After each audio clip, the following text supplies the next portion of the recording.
This video is for section 11.2, Inference for Relationships. When we start talking about inference, people get a little nervous. So the basics of what we are trying to do are this. The two sample Z procedures for Chapter 10 allow us to compare the proportion of successes in two populations or for two treatment groups. What if we want to compare more than two samples or groups?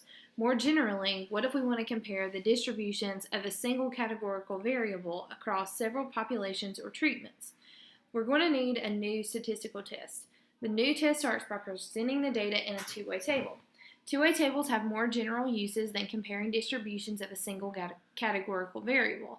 As we saw in Section 1.1 way back at the beginning of the semester, they can be used to describe relationships between any two categorical variables. In this section, we will start by developing a test to determine whether the distribution of a categorical variable is the same for each of several populations or treatments. Then we'll examine a related test to see whether there is an association between the row and column variables in a two-way table. So to begin, we have an example. The Pennsylvania State University has its main campus in the town of State College and more than 20 smaller Commonwealth campuses around the state.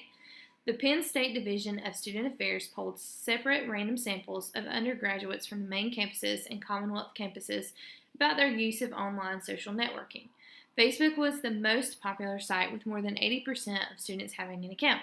Here is a comparison of Facebook use by undergraduates at the main campus and Commonwealth campuses who have a Facebook account. Number 1 asks us to calculate the conditional distribution and proportions of Facebook use for each campus setting.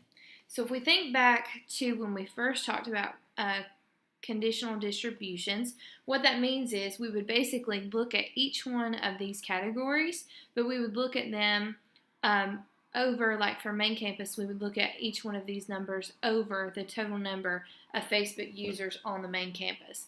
And same thing for Commonwealth. So if I was looking at number 1, I would need to split it up, and let's start first with the main campus. And from the main campus, we had 3 different categories. We had several times a month,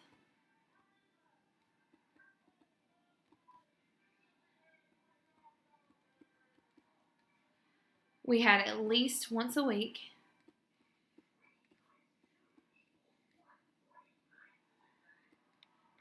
and we had at least once a day.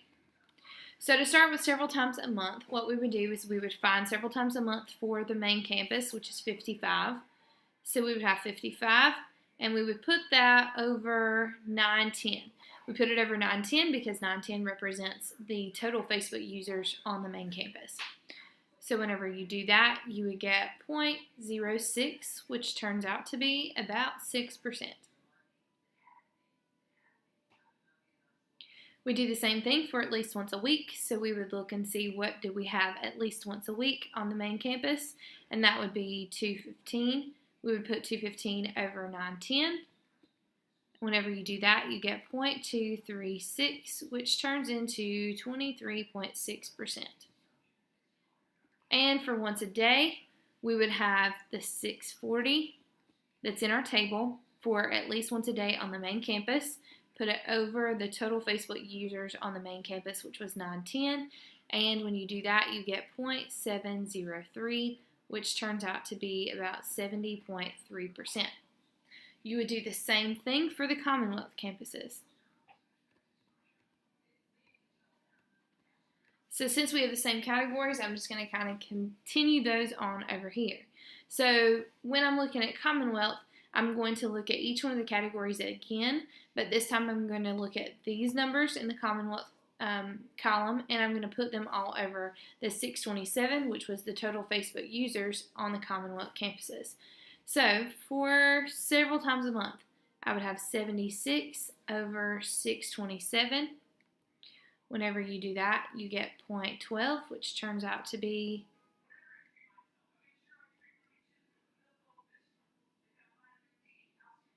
about 12%.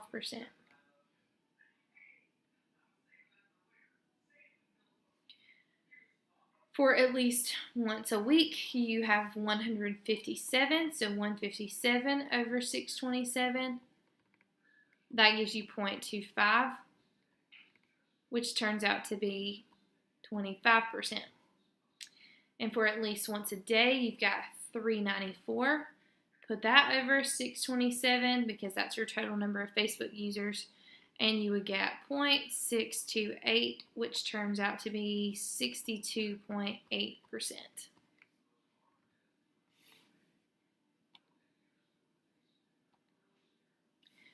Number 2, ask us why is it important to compare proportions rather than the counts in question 1.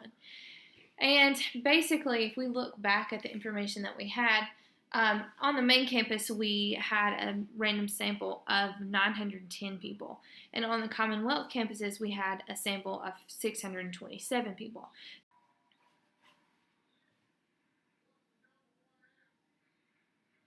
So basically, the reason why it's so important that we compare proportions rather than the counts has to do with the number of people in the sample. So we would basically say such a big difference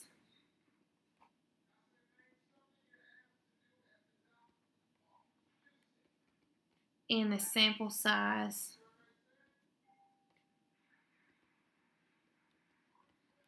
of the two different types of campuses. So like if we're looking at our numbers, especially like when we look at least once a day on the main campus, there's 640, and on the Commonwealth campus, there's 394. So if we were to just look at that particular line on the table and not really have this line down here at the bottom, we would just see that there seems to be quite a big difference in the number of people who use Facebook at least once a day on the main campus compared to the Commonwealth campus. But when we start to look at the percentages, we see that there's really not that big of a difference. 8%, approximately 8%, less than 8%, really about 7 point something percent, is really not that big of a difference when we're looking at the grand scheme of things. Number 3, ask us to make a bar graph that compares the two conditional distributions. What are the most important differences in Facebook use between the two campus settings? So for number 3, we would need to make a bar graph. So the numbers that we would use on our y-axis, we would start at 0, and we would just kind of pick something that seems to make sense, especially looking at our percentages that we have here. So it's probably best to go up by 10 each time. So we would have 10, and we could probably stop around 70% since that seems to be our biggest one.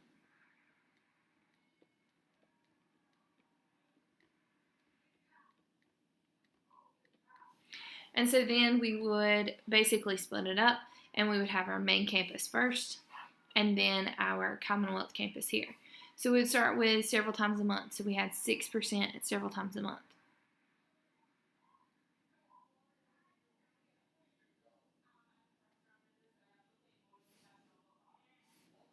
And then we have at least once a week. So that's at 23.6.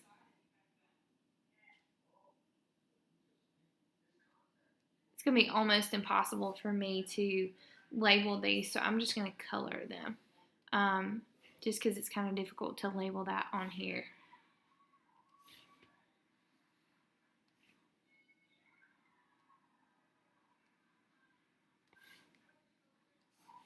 And then at least once a day is at 70.3.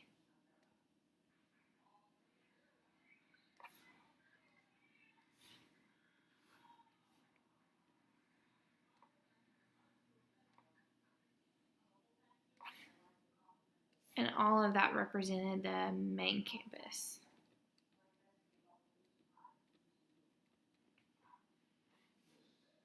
Then we would do the same thing for Commonwealth. So for Commonwealth, at least once a month was 12%.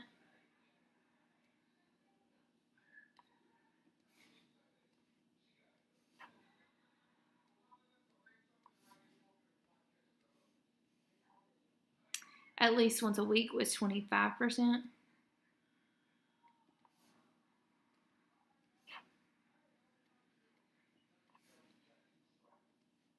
And then at least once a day was 62.8%.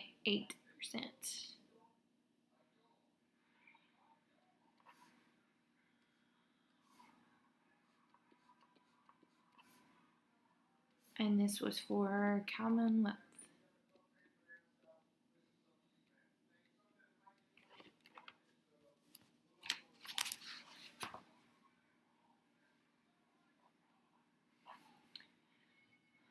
So it's also important that you label everything. So this would be your percent of count.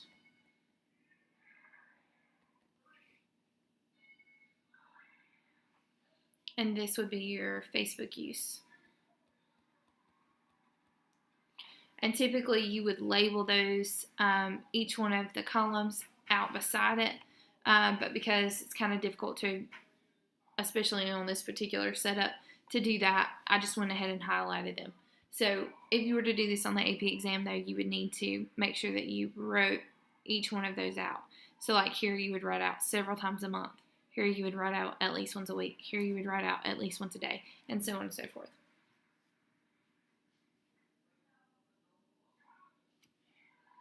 So that question also asks us, what are the most important differences in Facebook use between the two campus settings? So you might say something like, students on the main campus are more likely to be everyday Facebook users than those on than are the students on the Commonwealth campuses, and those on the Commonwealth campuses are more likely to use Facebook several times a month or less than those students on the main campuses.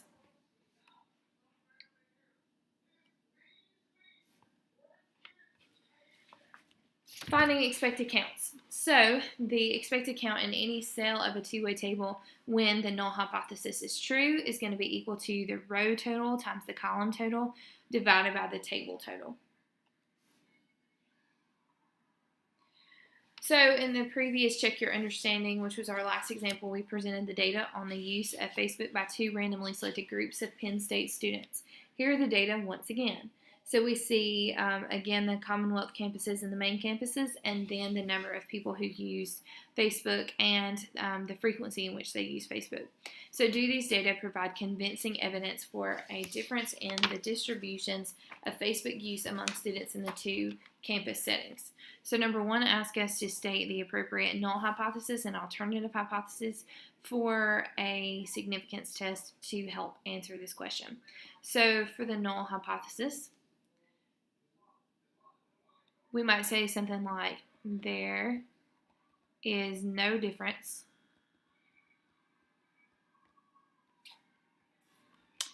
in the distributions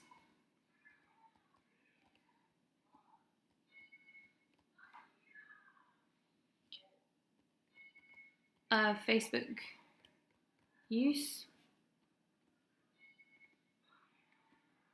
between students at Penn State's main campus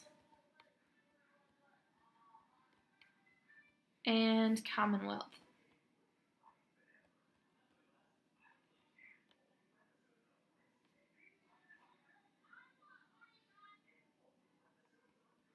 Campuses.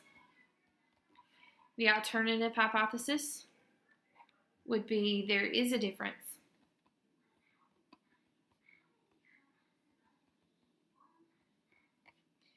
in the distributions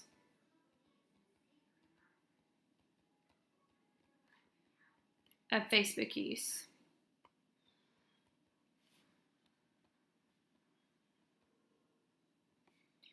between students at Penn State's main campus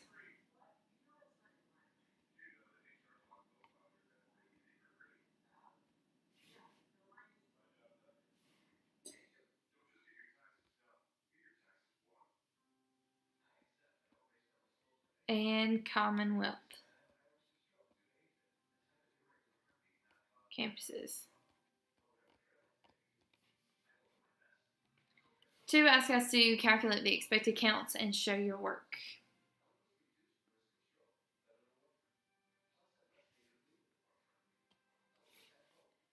So basically, to do that, we would split it up again. So we would do main campus, and so we would have several times a month, and then at least once a week, and then at least once a day. All right, so if we were finding the expected counts for that, we would have to go back and use our formula that we know here. So the row total times the column total over the table total. To get that information, you would need to get some totals. So to start here, let's get the row total for several times a month or less. So that would be 55 plus 76, which would give you 131. Then you need to get once a week, so that would be 215 plus 157, and that would give you 372. Then you would do 640 plus 394. That gives you 1,034. And then 910 plus 627, and that gives you 1,537. You already have your column totals, so now you just need to put all of that information together. So using this, you're going to do row total times column total over the table total. So for on the main campus several times a month, you would do row total, which is 131, times the column total, which is 910, divided by the table total, which is 1,537. On the calculator, you would do that by doing alpha y equals, get your fraction, 131 times 910 divided by 1,537. And whenever you do that, you would get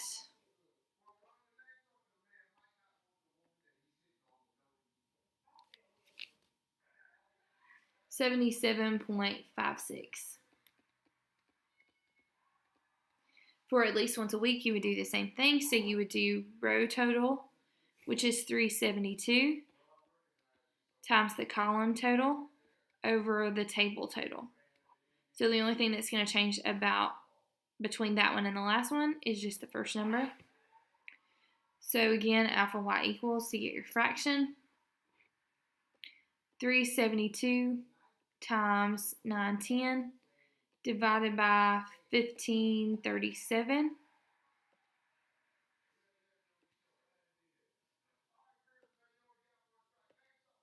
And that gives you 220.25.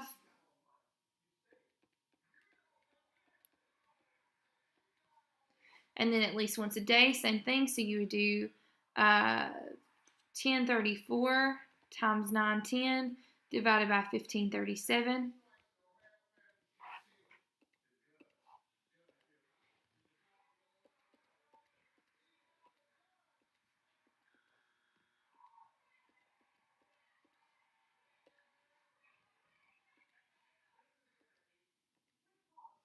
So that gives you 612.19.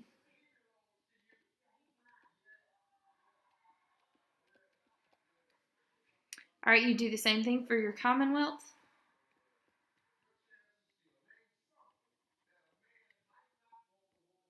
So for this one, for several times a month, you would say row total 131 times your column total 627 divided by your table total, which is 1,537. Whenever you do that, you get 53.44. For at least once a week, row total times your column total divided by your table total. that'd be 151.75. And for once a day, you would do row total 1537 times column total 627. Oh, wrong row, sorry. So you would do 1034 because I'm looking at once a day. So I want to be on my once a day row. So 1034 times 627 divided by 1537. And whenever you do that, you get 421.81.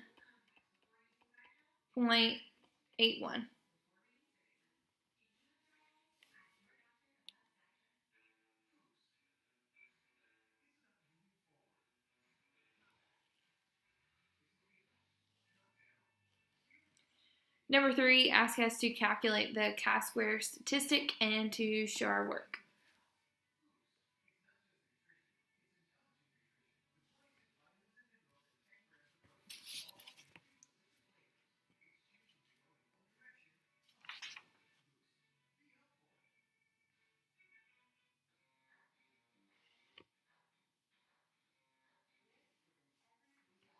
All right, so to do this one, you're going to go to calculator.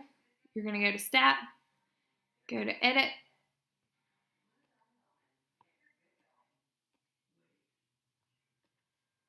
clear out anything that's in your table.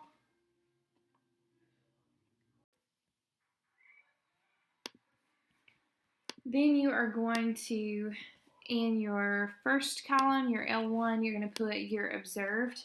And so that would be 55, 215, 640, 910 is the total Facebook users, so I'm not going to put that. But then I'm going to continue on in the second column of my table here. I'm going to continue that in the first column on the table on my calculator because this is going to be all of my observed. So I know it splits it up into 2 here, but whenever you go to put it into your calculator, you're going to put everything together. So you got 76, 157, and 394. All right, then in L2, that's going to be your expected values. So your expected values are what you calculated in step 2. So that's all of these. So to do that, you're going to go on your calculator. In L2, you're going to do 77.56. Keep in mind that you want it to line up with what the observed actually was. So my observed for main campus several times a month was 55. My expected for main campus several times a month is 77.56. So I want to make sure that they're on the same line. Same thing for main campus several times a week.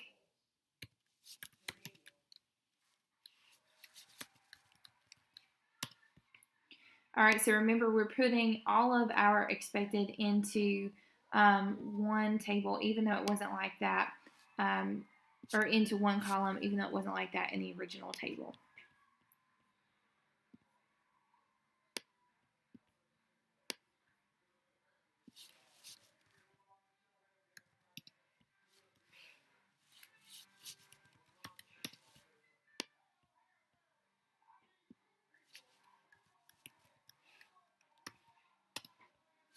All right, so then you go to stat, you go over to tests, and you are going to choose the one that is the chi-square goodness of fit test.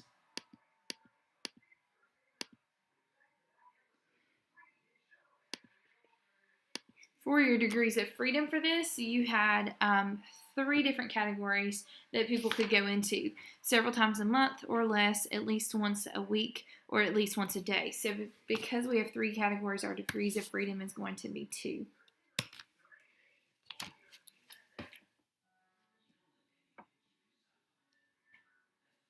Whenever we do that, we get our chi-squared at 19.489. So we'll say 19.49.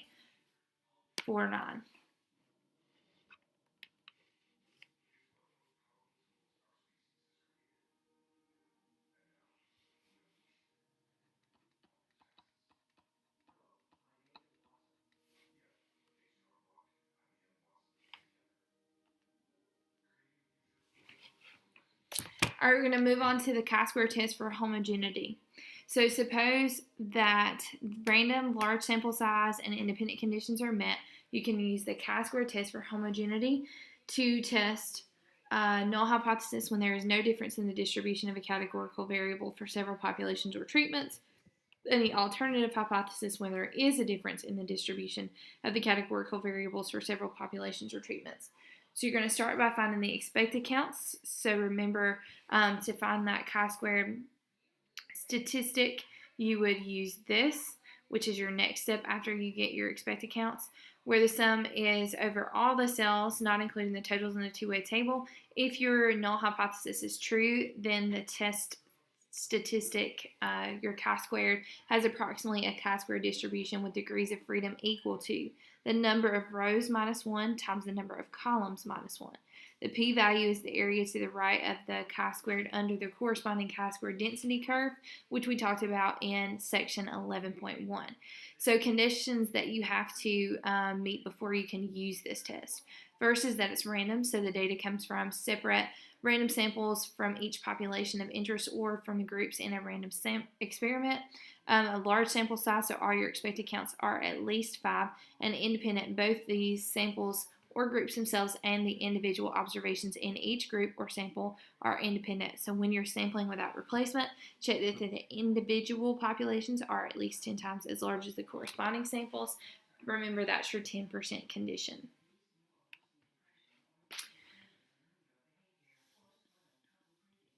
For number 1, refer to the previous check your understanding, which is the last example that we did, and it says to use table C to find the p-value, then use your calculator's chi-squared CDF command.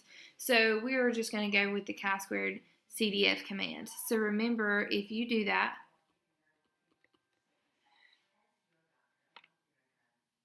your lower bound is going to be whatever your chi-squared was. Your upper bound is going to be infinity, and you're going to use your degrees of freedom.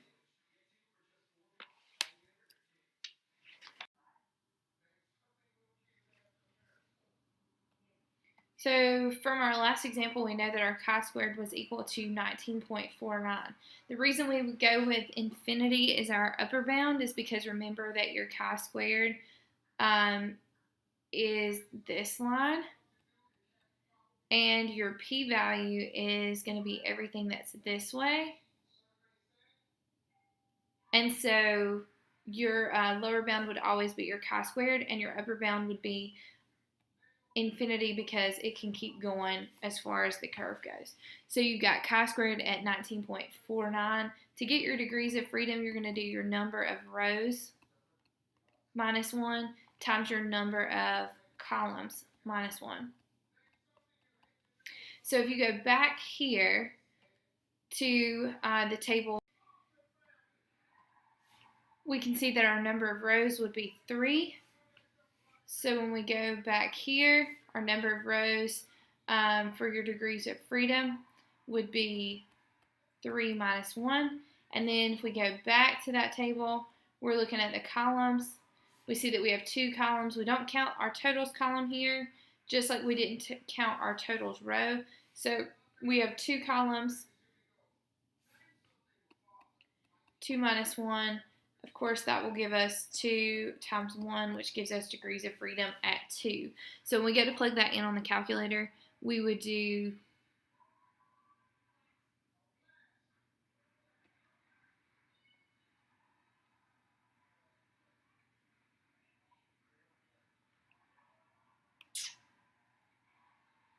sometime. We would go and do second vars to get our distribution. Do option A because that's our chi-squared CDF. Our lower bound is going to be 19.49. Our upper bound is going to be positive infinity, and our degrees of freedom is going to be 2. So whenever we do that, we get 5.8586. And that keeps going, but it's to the negative 5 power, which means that we're going to bump back our decimal 5 places. So that would give us our p-value. Our p-value would be .0000586.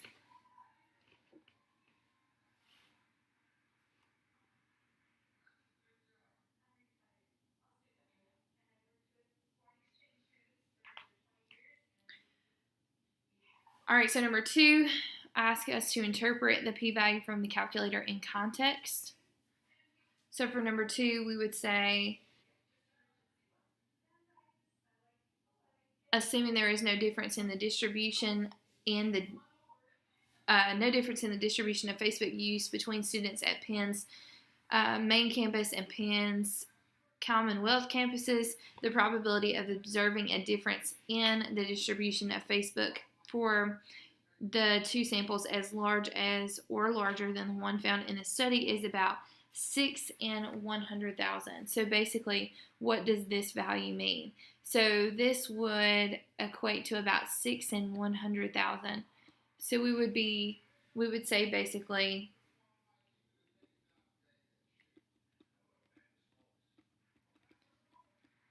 probability of observing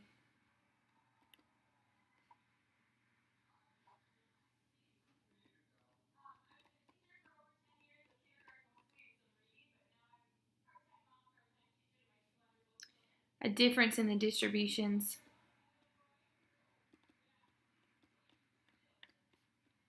of Facebook use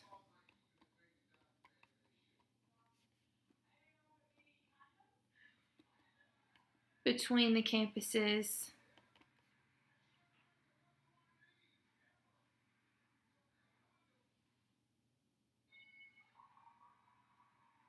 as large as or larger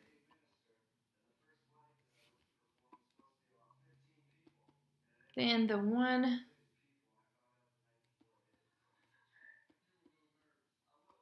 found in the study is about 6 in 100,000.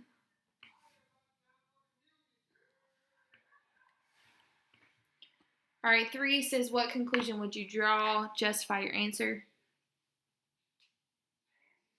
So if you look at the p-value, 0.000586,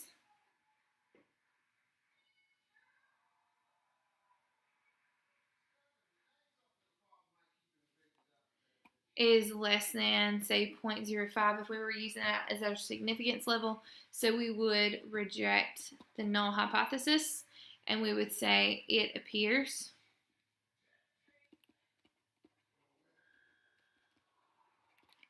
that the distribution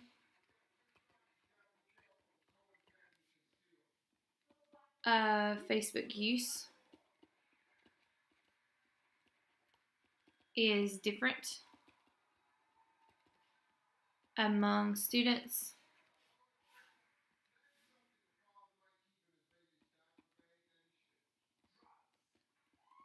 at the different campuses.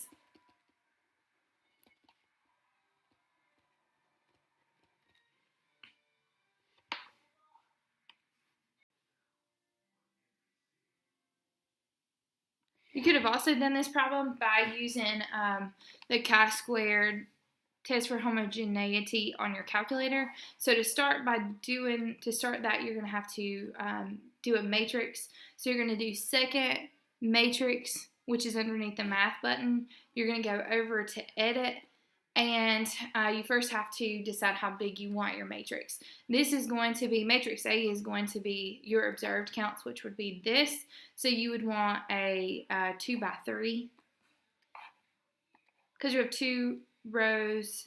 Actually, you want to switch it and make it a 3 by 2, because you want 3 rows and you want 2 columns. So whenever you do that, you would put in the first column your observed counts. So it'd be 55, 215, Oh. And then in your third 640, your second column you want to be your Commonwealth, so that would be 76,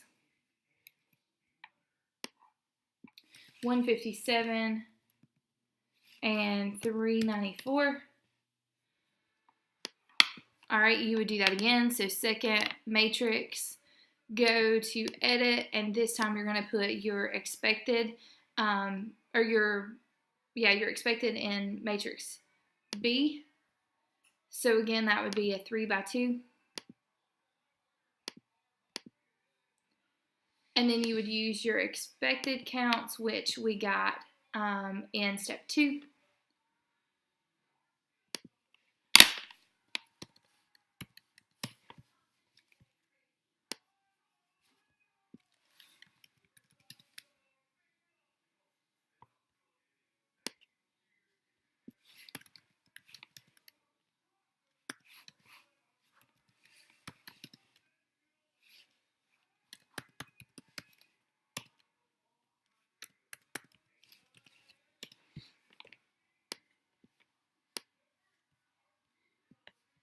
Once you do that, you go back to second matrix.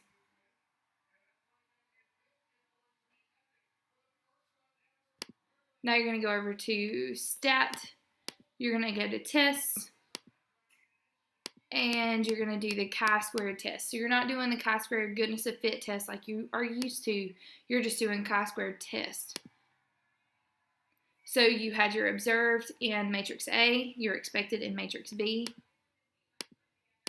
And then you can calculate. And that gives you the same chi-squared that we got and the same p-value that we got. So it's kind of a faster way to do that than what we did in the last example. You also from there could draw out the density, the chi-square density curve for that particular distribution if you wanted that. But instead of doing calculate when you do your chi-square test, go to draw and it will draw it for you.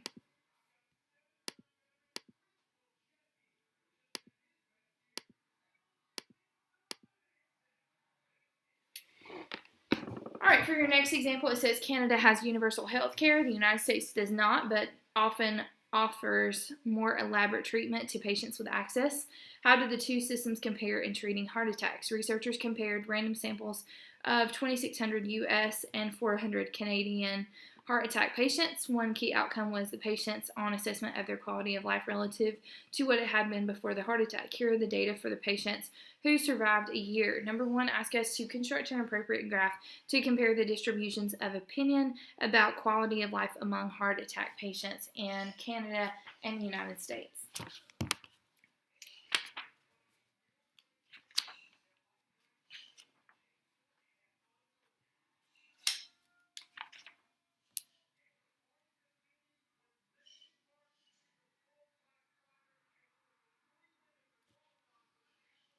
All right, so to do that, you would need to get your conditional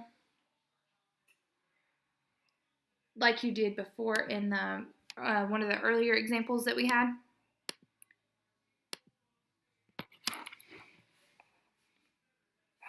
So for Canada, you would do 75 over 311.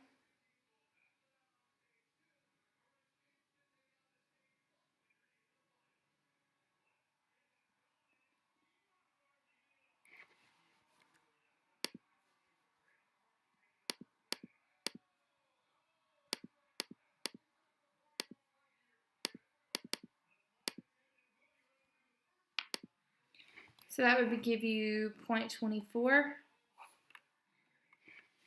71 divided by 311 gives you 0.23. 96 divided by 311, 0.31. 50 divided by 311, 0.16. And 19 divided by 311,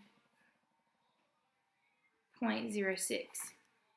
All right, same thing for the United States.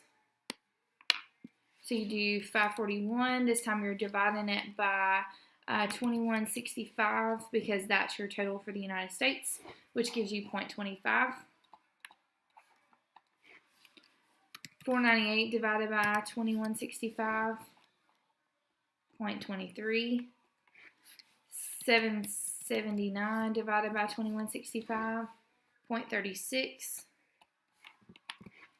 282 divided by 2165, 0.13.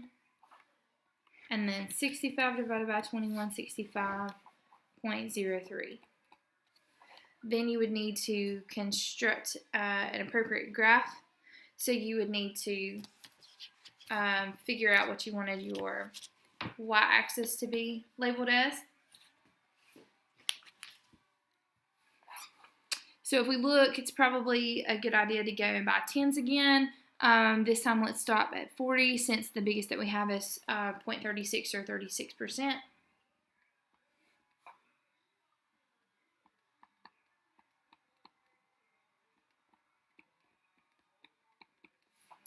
So for Canada, you've got 0.24 at much better. So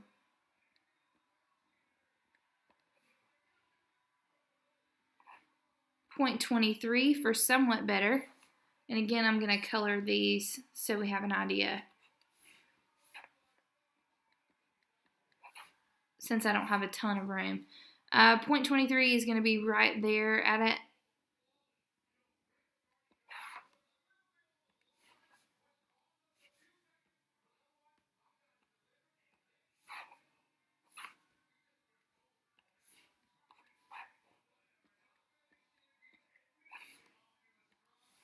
.31 for about the same.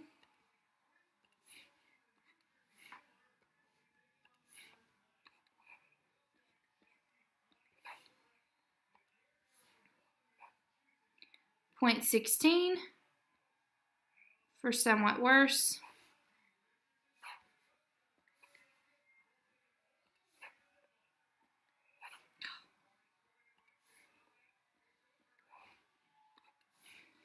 And 0.06 for much worse.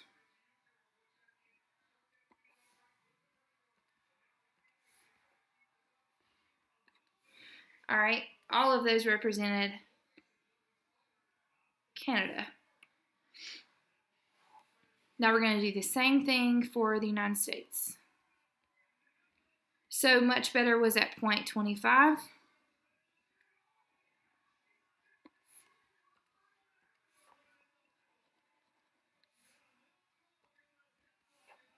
Somewhat better at 0.23.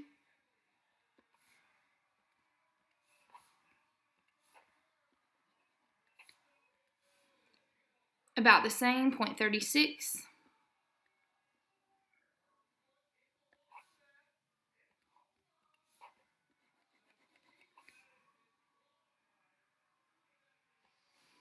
Somewhat worse at 0.13.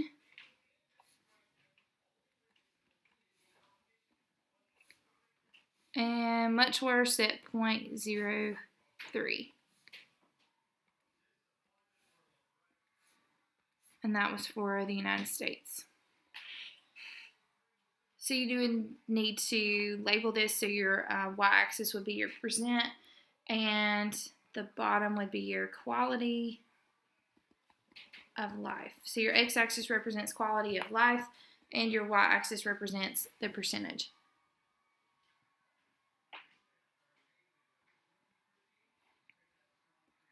B asks us, is there a significant difference between the two distributions of quality of life ratings? Carry out an appropriate test at the alpha equals 0.01 level. So the first thing we would need to do is state what our hypotheses are. So for the null hypothesis, we would say there is no difference.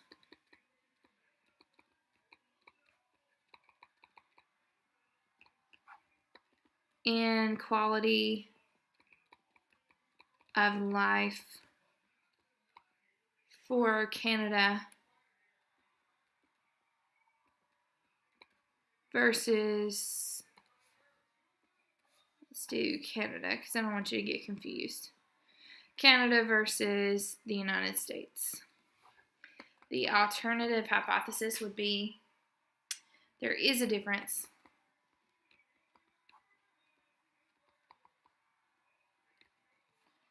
in the quality of life for Canada versus the United States.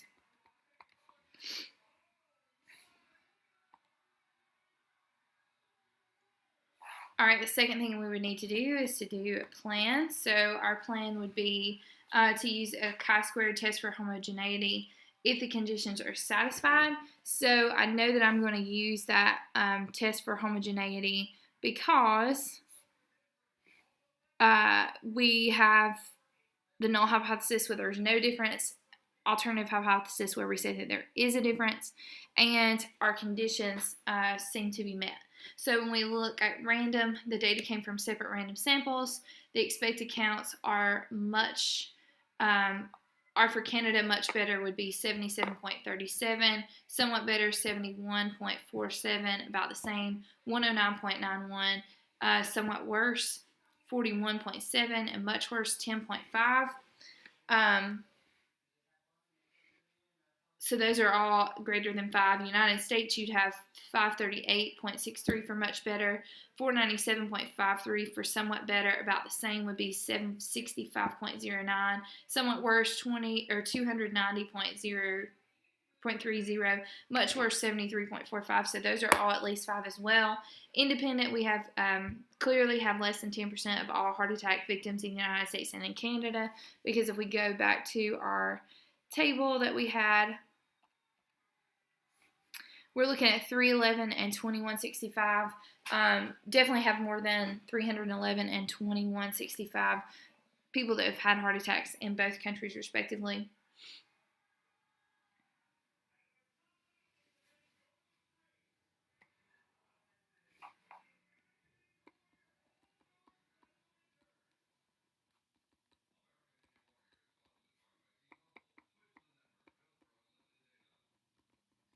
So then our do step would be to actually perform the test.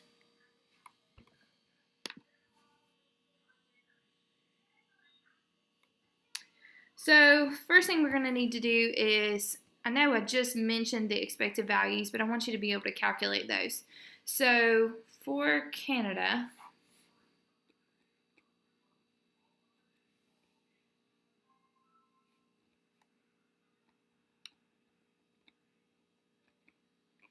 your categories were much better, somewhat better,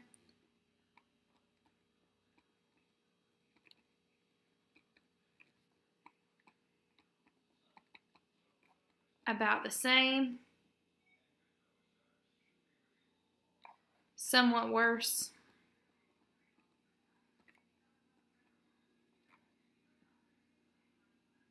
and much worse.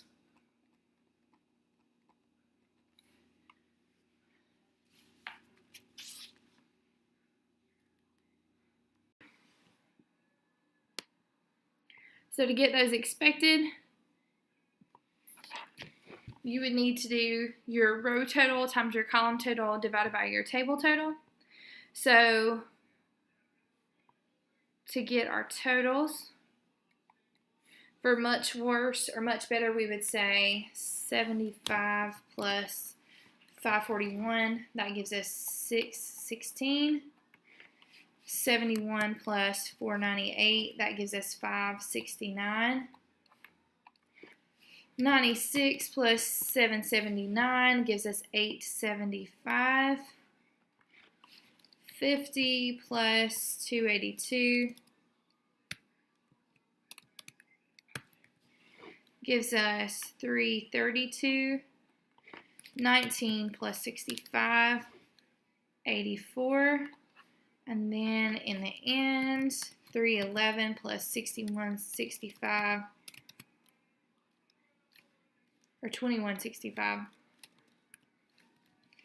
gives you 2,476 people that you talked about total. So in order to find our expected values for Canada, we would need to do row total times the column total divided by the table total. So that's going to look like 616 times the column total, which was 311, divided by the table total, which was 2476. So on the calculator, alpha y equals will get you to a fraction. On the top, 616 times 311. On the bottom, 2476. And that gets us an expected value of 77.37. So we'll say 77.4. You would continue to do this, doing that same process. So for somewhat better, you would do your row total, 569, times your column total, 311, divided by your table total, 2476. Whenever you do that, you would get 71.47, and then I'm just going to give you all the rest of those because it continues to do the same process. So for about the same, you would get 109.91. For somewhat worse, you would get 41.7, and for much worse, 10.55. All right, you do the same thing for the United States. So for the United States this time, much better, you're going to do 616 times 2165. So remember, it's row total times column total. So 616 times 2165 divided by your table total, 2476.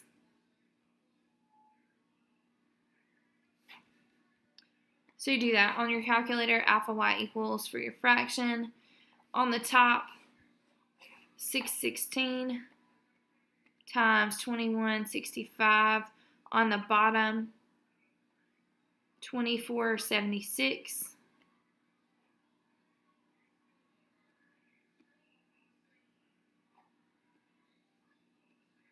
Change that into a decimal, and you would get 538.63. So we'll do 538.6. All right, so you would continue to do the same thing. So row times the column. So for your next one, your row total was 569, column total 2165. So you do 569 times 2165 divided by 2476. Whenever you do that, you would get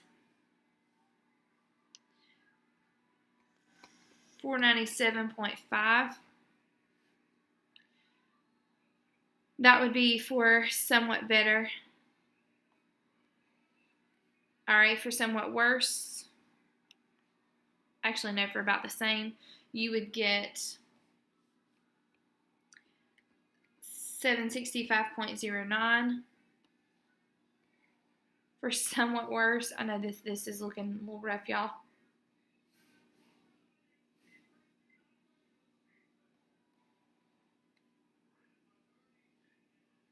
You get 290.30, and then for much worse, 73.45. Now the reason that you need all of those expected values is because you are going to put them into a matrix and put your observed values into a different matrix. So you're going to go to your calculator. This is just the fastest way to do this. Do second matrix. Go to edit, and for matrix A, you want to make sure that you have 1, 2, 3, 4, 5 rows and 2 columns. So it's going to be a 5 by 2. So your rows always go first. And then you're basically going to copy what is in that table there. So 75, 541, 71, 498, 96, 779, 50, 282, 19, 65. All right, so that's your table for your observed. You're going to do the same thing this time for your expected. So you're going to go back to second matrix, go to edit, go to option 2 because that's your matrix B. You're going to do another 5 by 2, and this time you're going to put your expected values. So your expected values are what you just calculated here.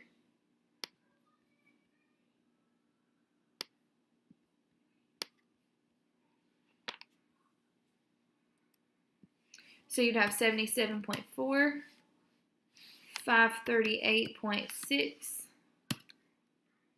71.47, 497.5,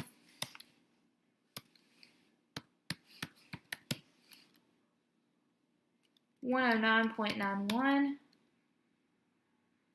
765.09, 41.7, 290.3, 10.58, or 55, and 73.45. All right, so once you get both of those, then you're going to go to stat. You're going to go over to tests. You're going to find the chi-squared test. Matrix A was your observed, matrix B was your expected, and calculate. When you do that, you get a chi-squared of 11.725. You also can see your p-value. So your p-value is 0.0195. So 0.01, actually let's do 0.02.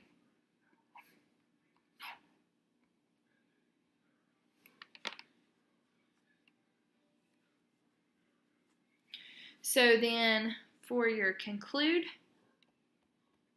you're going to compare your p-value that you got here, so 0.02, to your 0.01. So your 0.02 is greater than 0.01, which means that we failed to reject the null hypothesis. So that means that we think that there is possibly no difference in the quality of life.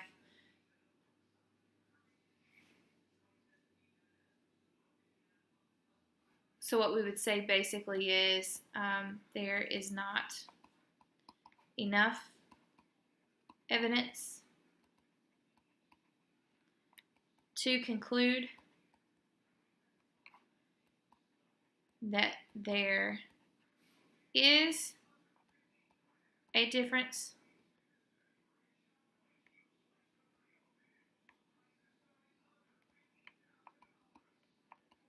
in the distribution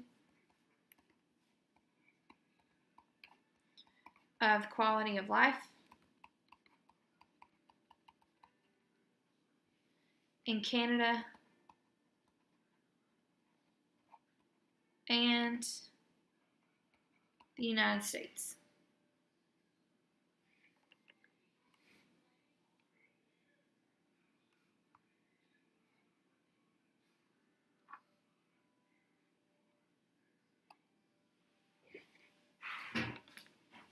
Sample surveys on sensitive issues can give different results depending on how the question is asked. A University of Wisconsin study randomly divided 2,400 respondents into 3 groups. All participants were asked if they had ever used cocaine. One group of 800 was interviewed by phone. 21% said that they had used cocaine. Another 800 were asked the question in a one-on-one personal interview. 25% said yes. The remaining 800 were allowed to make an anonymous written response. 28% said yes. Number 1 asked, was this an experiment or an observational study? Justify your answer.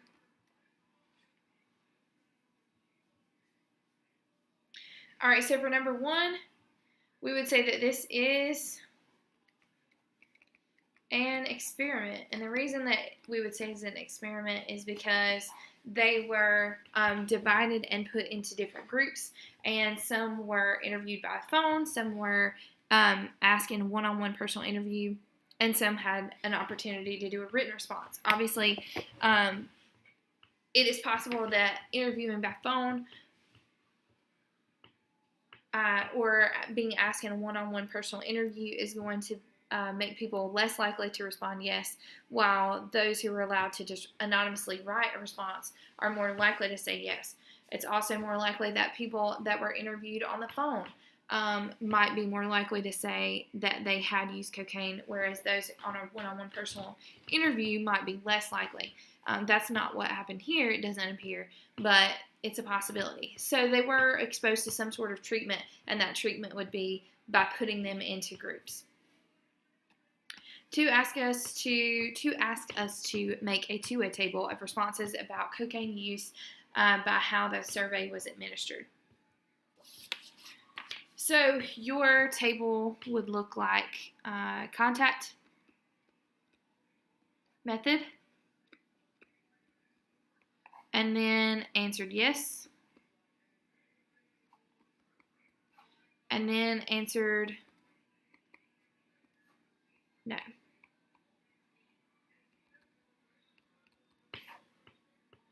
So you had three different methods of contact. You had phone, you had personal interview,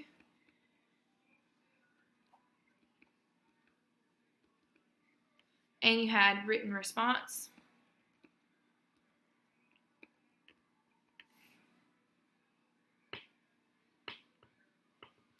All right, so for your answered yes, it says that there was a group of 800, 21% said that they had used cocaine. So to find your number, you would basically say 800 times 0.21. Whenever you do that, you get 168.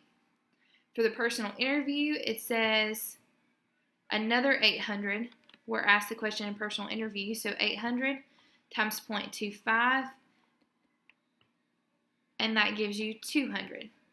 And then written response, you had another 800, 0.28 said yes, and so that would give you 224. To get your total for answered yes, you would need to do 168 plus 200 plus 224 and get 592. So 592 answered yes. All right, to answer no, you would, 21% answered yes, then you would say 100 minus 21 to get 79. So you would say 800 times 0.79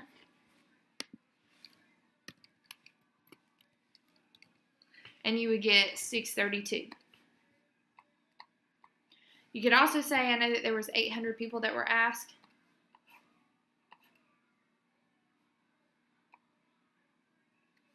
So I could say 800 minus 168 and also get 632. Your rest of your answered no's would be 600 and 576. Then you would add all of those up. So 632 plus 600 plus 576, and that would give you 1808. You could also do a totals column here by adding against or adding each row together, each thing in each row together, and get those that way. 3 ask us, are the difference between the three groups statistically significant? Give appropriate evidence to support your answer. So for this one, you're going to need to do your 4-step method. So you're going to do first a state. So when you state, you're going to say what your alternative hypothesis would be and your null hypothesis. So your null hypothesis would be there are no differences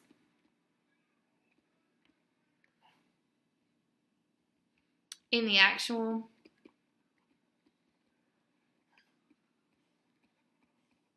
proportion who answered Yes, based on contact method.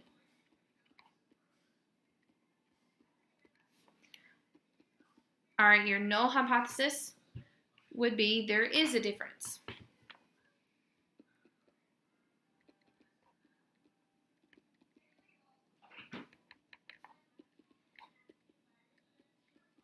In the actual proportion. Who answered yes?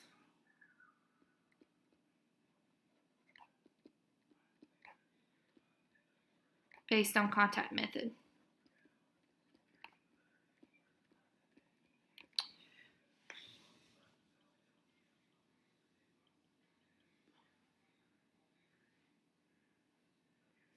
So you would say we want to perform a test of the hypotheses at the alpha equals 0.05 level.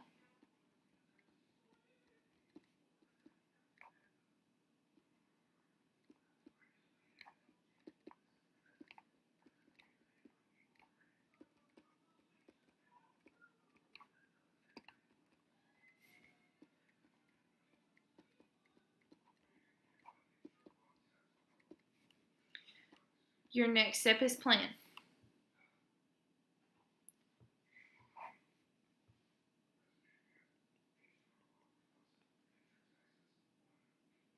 So your plan is going to be to use a chi-square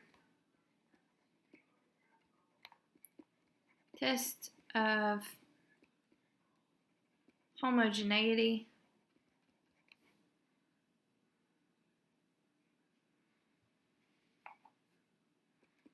if the conditions are met.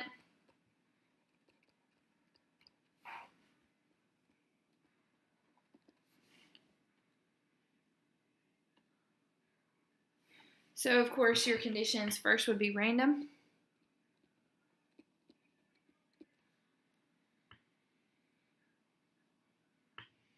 So it tells you that it came from a random experiment. The next is large sample size and the expected counts.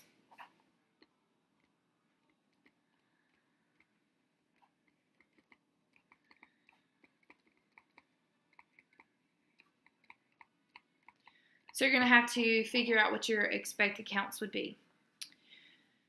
So going back to your table that's here,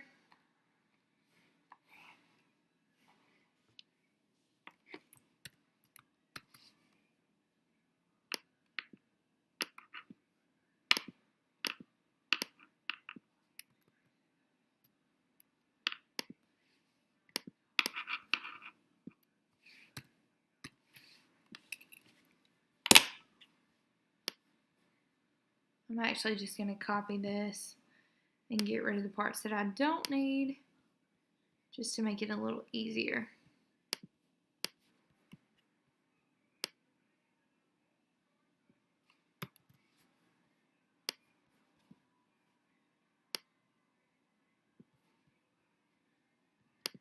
So there are some things that I need to change. I got to figure out what each of those expected counts would be. So to do that,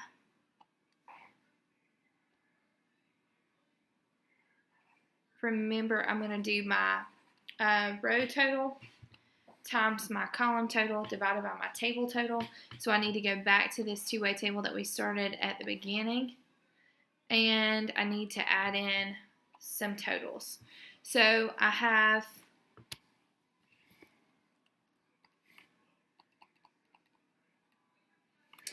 those that were interviewed by phone. There was 168 plus 632. That gives me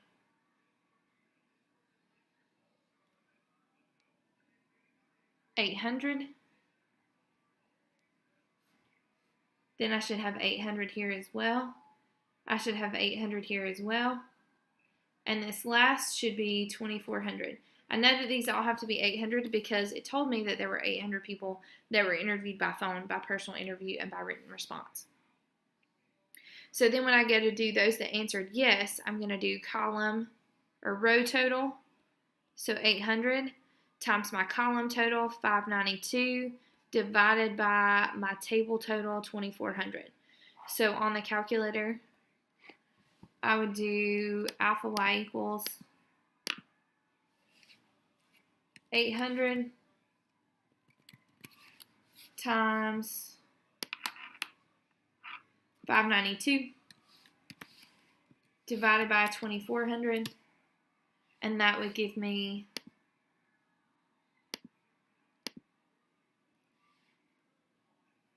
197.33. If I'm really thinking about this though, they all should be in the yes column, 197.33, because nothing is going to change. For a personal interview, I'm still going to do row total 800 times my column total 592 divided by 2400. For a written response, my row total was 800, my column total still 592, still divided by 2400. So all of my yeses are going to be the same. Same thing for my no's. So if I'm looking at the no's, I'm going to have 800 my row total times my column total, which is 1808, divided by my table total, 2400. So when I do that,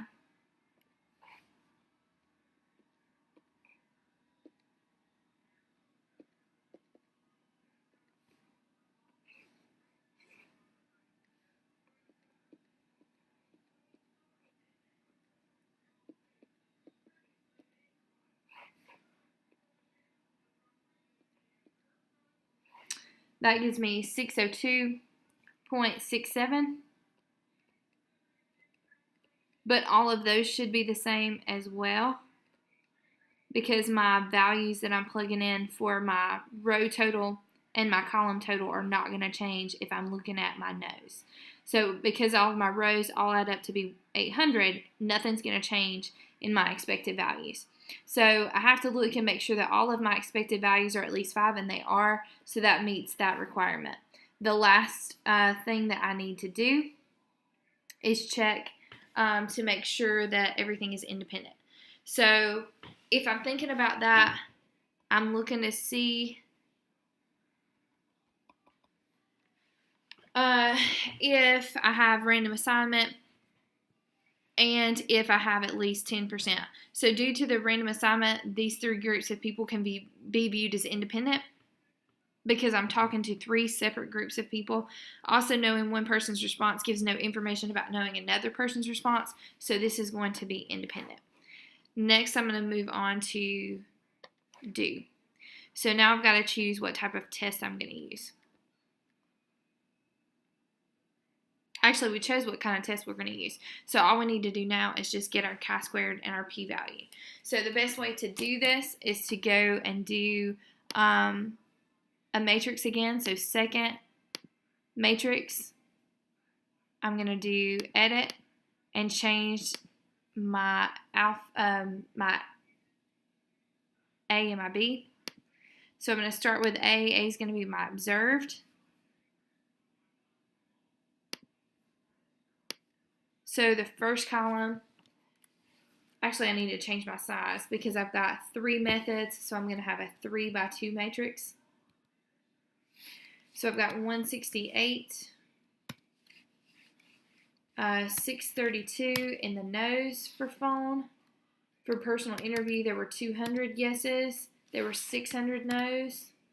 For written response, there were 224 yeses, and there were 576 no's.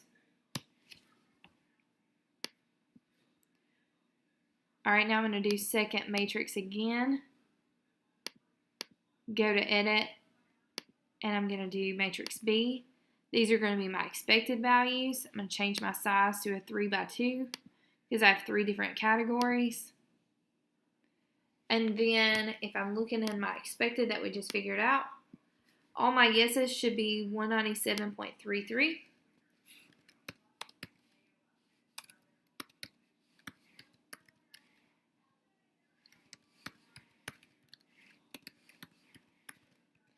And then all of my no's should be 602.67.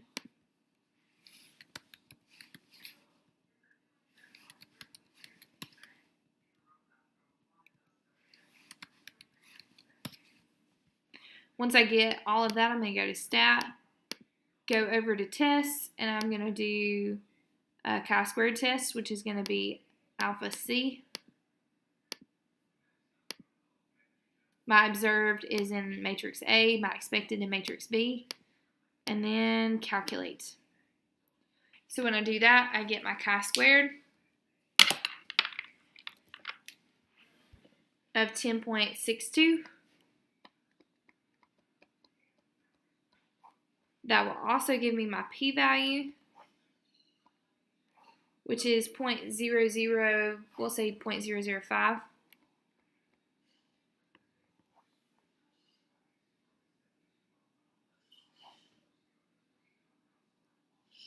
It also gives me my degrees of freedom at 2. So now I'm going to conclude. So we're going to compare the p-value, which is 0.005, to the significance level at 0.05. So our p-value is less than 0.05, which means that we're going to reject the null hypothesis.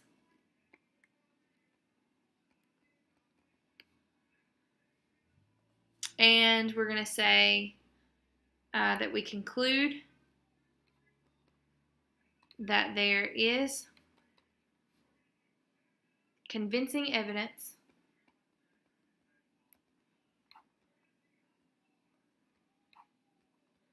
of a difference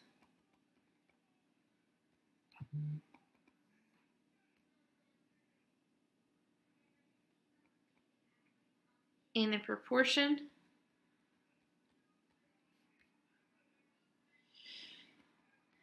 of people who answered yes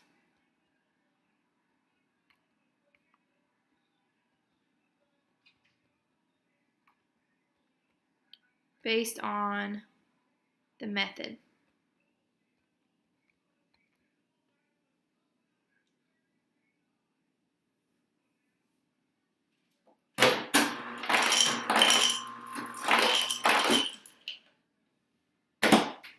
Don't be alarmed, that's just the ice maker.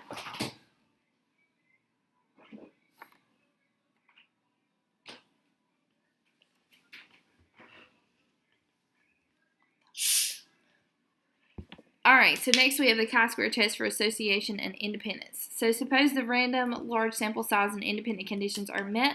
You can use the chi-square test for association or independence to test the null hypothesis when there is no association between two categorical variables in the population of interest.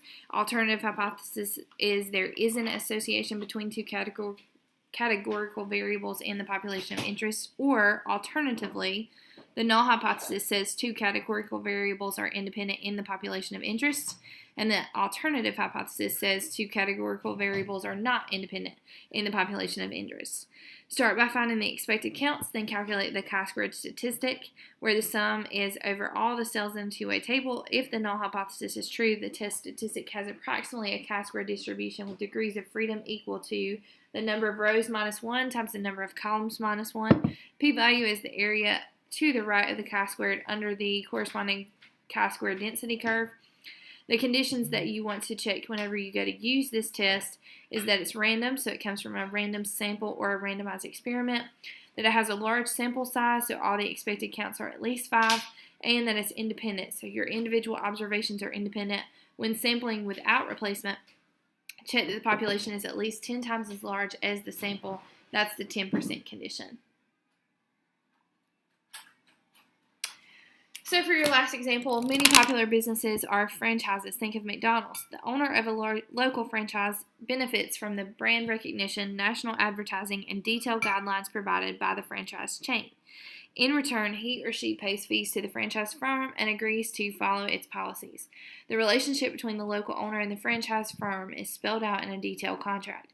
One clause that the contract may or may not contain is the entrepreneur's right to exclusive territory. This means that the new outlet will be the only representative of the franchise in a specified territory and will not have to compete with other outlets of the same chain. How does the presence of an exclusive territory clause in the contract relate to the survival of the business? A study designed to address this question collected data from a randomized sample of 170 new franchise firms. Two categorical variables were measured for each franchisor. First, the franchisor was classified as successful or not based on whether or not it was still offering franchises as of a certain date. Second, the contract each franchisor offered to franchisees was classified according to whether or not there was an exclusive territory clause. Here are the count data arranged in a two-way table. Do these data provide convincing evidence of an association between the exclusive territory clause and business survival? Carry out an appropriate test at the alpha equals 0.01 level.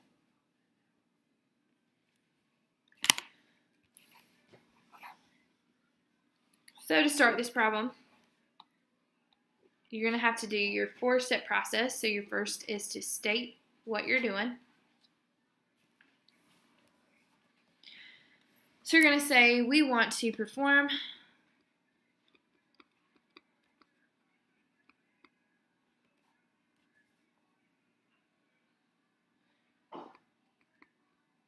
a test of the null hypothesis where there is no association between territory types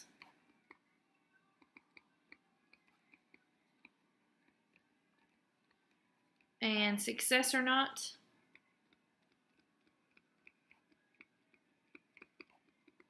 in the franchise.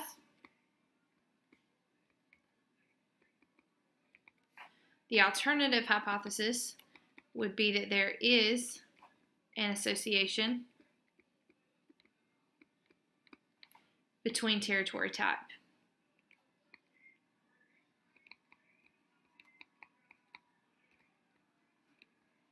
and success or not in the franchise.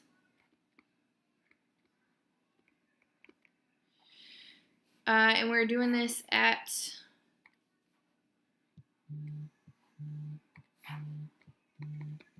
the alpha equals 0.01 level.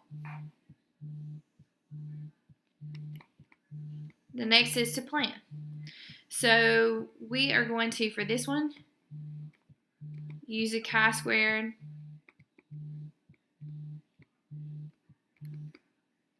test of association or independence if the conditions are met.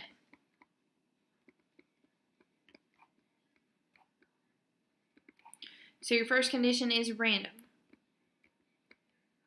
So it says that this is a random sample of franchisees, so that is met.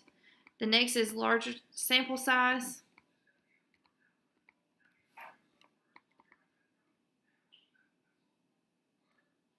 In the expected counts.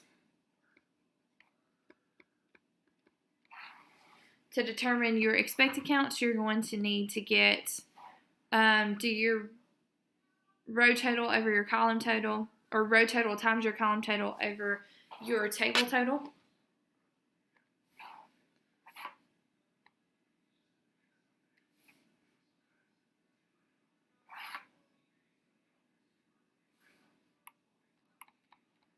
So for yes, you would start by doing 123 times 142 divided by 170.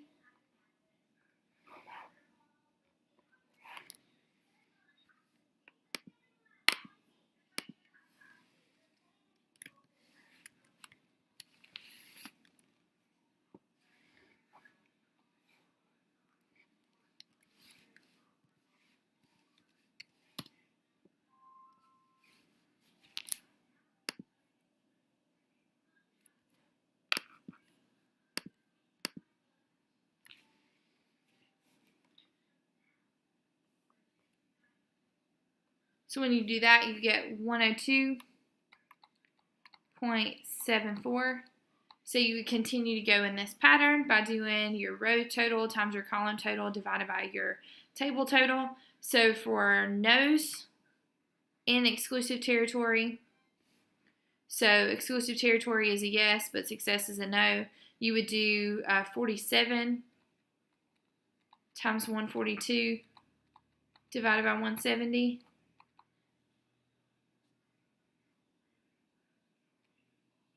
So when you do that, you would get 39.26. Then you would need to do exclusive territory no.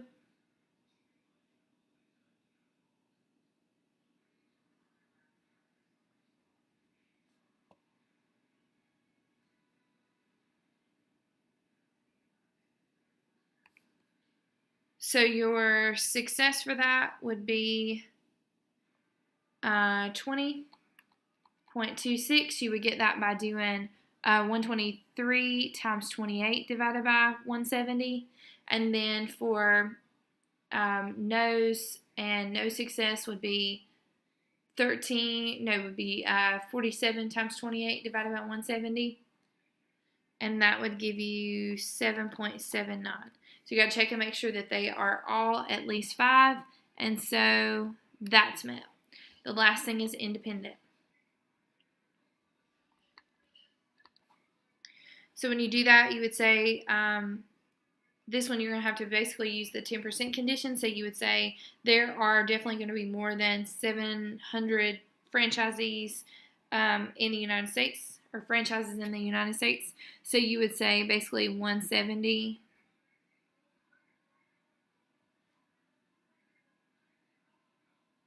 times 10, and that would give you the 1,700. And so you would basically be saying, are there at least 1,700 franchises in the United States? Absolutely. We could probably name almost 1,700 of them. All right, so then we're going to move on to do. So for this one, we're going to need to do, again, a matrix. So we're going to do second matrix, go to edit, and go to A. This one is going to be a 2 by 2 because we have exclusive territory, yes or no, and then success, yes or no. So then we'll fill in our table. 108, 34, 15, 13. So these are our observed. Then we do second matrix again. Go to edit, go to B. This time you're going to do a 2 by 2 again, but you're going to put your expected, which would be 102.74, 39.26. In the no's, it'd be 20.26 and 7.79 or 74.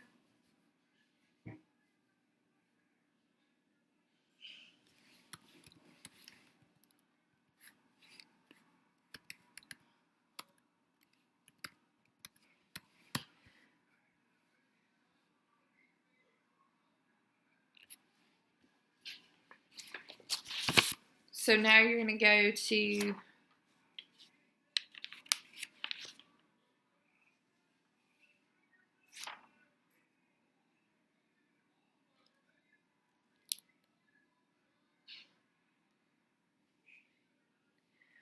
stat. Go over to calc or to test and do your chi-square test.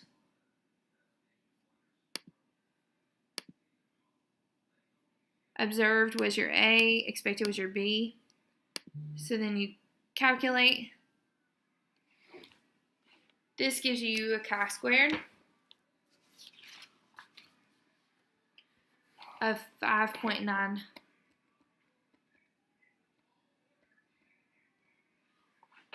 And it gives you your p-value of 0.02.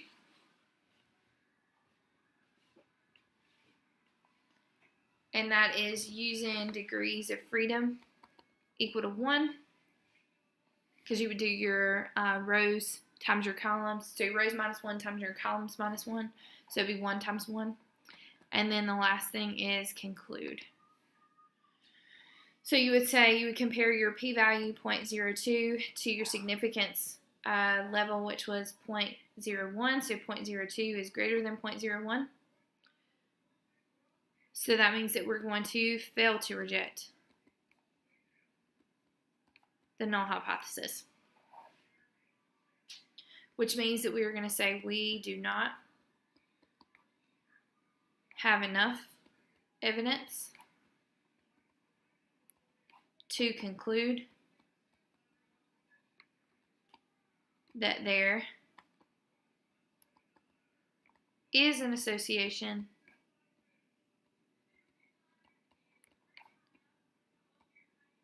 between exclusive territory